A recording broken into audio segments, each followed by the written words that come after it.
Well, my name is Krista Jewett-Stahl.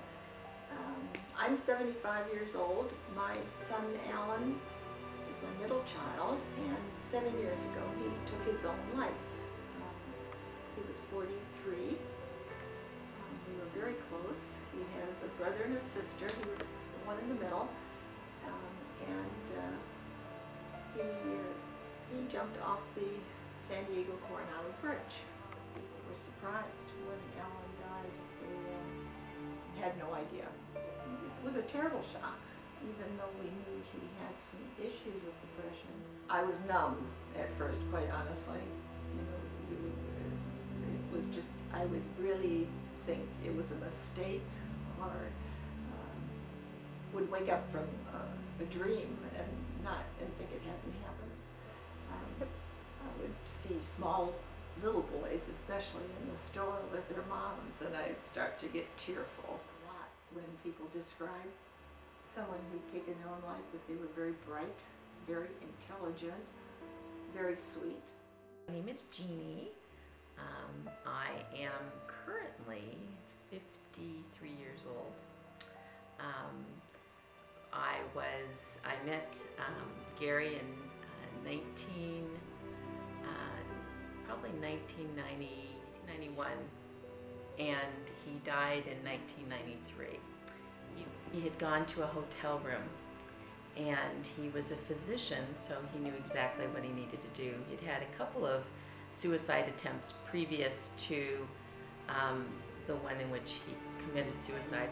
He was just kind of suffering from a lot of depression. He said to me, Jeannie, he said, if I ever had cancer and I was dying and there was a way to help me come out of this, would you do that? Would you help me, doctor? Would you help me kill myself? And I said, well, Gary, that's really different. I mean, you don't have cancer. He said, no, Jeannie. He says, I feel like I have cancer. I feel like what I have is never going to go away. Saturday, he had decided that he was going to kill himself, and he died on Sunday, but I got the letter on Monday. He had contemplated a while about dying, and that he felt that this was the best thing that he could do for himself. I think he used the word compassionate thing I could do for myself. And so after that, what I did was I was in disbelief.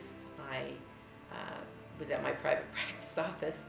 I had clients in the waiting room, and I went to another therapist's office and I shared with her what had happened, and she said, you need to leave.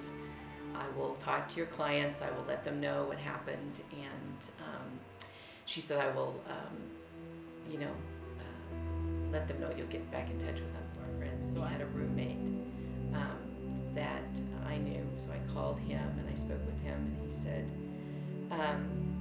yes, that indeed Gary had committed suicide, that he had gone to a hotel room, that it happened on Sunday, that he as well had gotten a letter, and that apparently like 3 other friends that I knew had gotten a letter, as well as his mom and his brother, all on the same day.